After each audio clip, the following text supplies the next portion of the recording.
प्यारे बच्चों, नमस्कार। मैं अंकित दुबे आपका स्वागत करता हूं स्मार्ट स्टडी बाय अंकित यूट्यूब चैनल पर।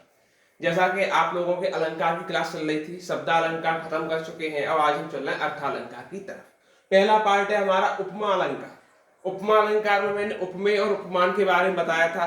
तो क्या है समान? उपमा अलंकार क्या है? समान शब्दों में बताएं तो उपमा अलंकार उसे कहते हैं जिसमें एक वस्तु की तुलना दूसरे वस्तु से की जाती है। सामान्य शब्दों में एक वस्तु की तुलना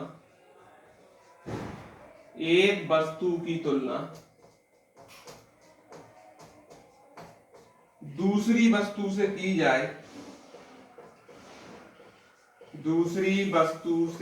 की जाए, वहां क्या होता है? तो उपमा अलंकार होता है।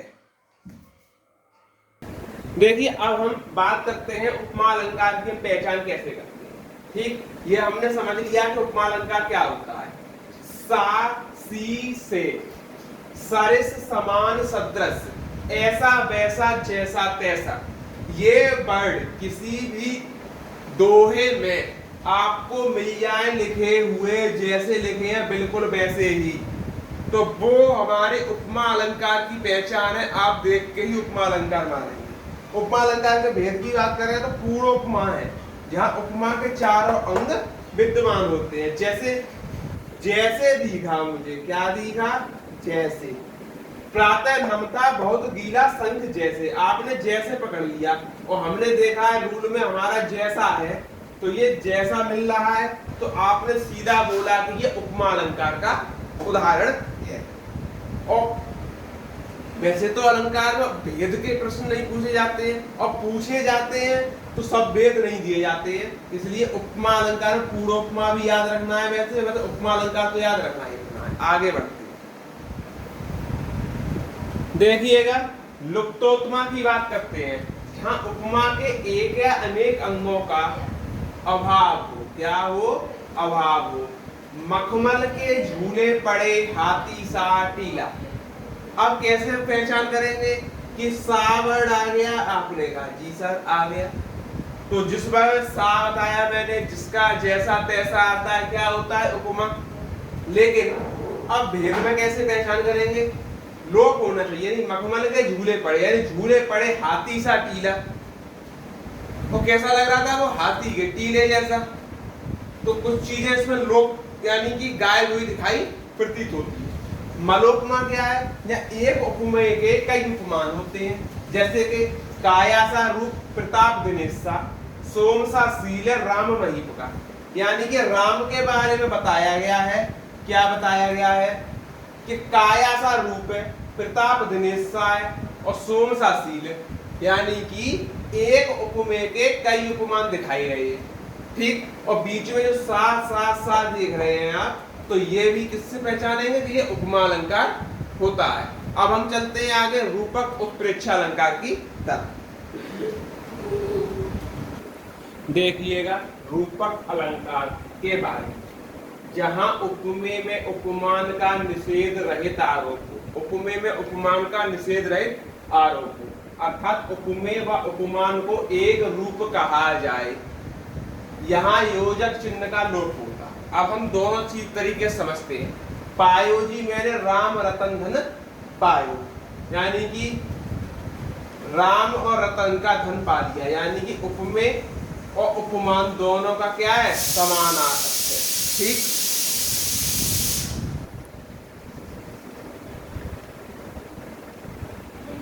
तो जो समान अर्थ है, तो राम और रतन का क्या है? आप बोलेंगे समान अर्थ है। ठीक, समझ गए। और राम रतन के बीच में आप देखेंगे तो राम रतन लिखते हैं। अगर दो चीज लिखते हैं तो राम और रतन लिखेंगे, या राम और डैश रतन लिखेंगे, और ये चिन्ह होता है योजक। इसका है लोप, लेकिन ये यहाँ पर मौजूद है, इसलिए इससे हम प्रकट कर सकते हैं कि कौन सा अलंकार है? रूपक अलंकार है। उपमेय और उपमान बराबर, कोई तुलना नहीं होती एक दूसरे की, ठीक। तुलना कहाँ थी? उपमा अलंकार में, लेकिन रूपक में नहीं। अंतर है केवल इतना ही। आगे चलते हैं। उत्प्रेक्षा अलंकार, जहां उपमेय में उपमान की संभावना व्यक्त की जाए, उपमेय में उपमान की संभावना व्यक्त की जाए।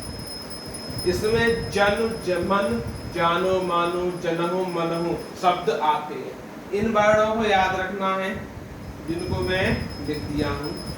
जन, मन, जन, जानो, मानो, जनहु, मनहु, ये शब्द आते हैं तो वो उत्प्रेक्षा अलंकार होता है। जैसे सिर फट गया उसका वही मानो, क्या आ गया? मानो, अरुण रंग का धारा, ठीक। अर्थ निकालने की कोई जरूरत नहीं है इसमें, क्योंकि हमने मानो वर्ड है वो पहचान लिया और हम जानते हैं मानो किसकी पहचान है? उत्प्रेक्षा अलंकार की पहचान है। इस तरीके से हमने इसमें क्या किया? उत्प्रेक्षा अलंकार लगा दिया। आपका क्या है? रूपक अलंकार, उपमा अलंकार, उत्प्रेक्षा अलंकार। इन तीनों में आप बहुत कंफ्यूज रहते हैं, लेकिन तीनों की मैंने ट्रिक बता दिया। इनमें ये वर्ड देखना है, उपमा के वर्ड अलग बताए हैं और उत्प्रेक्षा में, रूपक में आपको योजक चिन्ह देखना है। इतना ही आपको करना है, ठीक। अब हम चलेंगे भ्रांतिमान अलंकार और एक दो अलंकार और बचे हुए हैं, उनकी तरफ हम चलने वाले हैं। आज का आखिरी अलंकार देखते हैं, भ्रांतिमान अलंकार, जहां समानता के कारण एक वस्तु में किसी दूसरी वस्तु का भ्रम, उसे बोलते हैं भ्रांतिमान। जैसे कोई चीज आई, आपसे कहा गया कि इसमें रखी है जलेबी, आपने खोल के देखा इसमें तो रखे हैं समोसे, तो क्या ये भ्रम ही तो हुआ? कुछ भ्रम की चीजें होती हैं, जैसे माँ जाना श्याम घन श्याम, घन श्याम को श्याम जाना, लेकिन बाद में पता पड़ा कि वहां क्या? वन में मोर नाच उठे। क्या नाच उठे? वन में मोर नाच उठे। एक तो घनश्याम को श्याम जाना जा रहा है, दूसरा जान रहा है कि वहां वन में मोर नाच रहे हैं, तो एक दूसरे का क्या है? भ्रम। जहां भ्रम होता है वो क्या है? भ्रांतिमान अलंकार। तो आज की क्लास को यहीं तक रखते हैं। क्लास अच्छी लगी हो तो वीडियो को लाइक करें, शेयर करें और साथियों तक पहुंचाएं। कल अलंकार की अंतिम क्लास होगी, जिसमें बचे हुए शेष अलंकार हैं जो इम्पोर्टेंट है उनको ही मैं कराऊंगा, और फिर चलेंगे हम छंद चैप्टर की तरफ। तब तक के लिए बहुत बहुत धन्यवाद।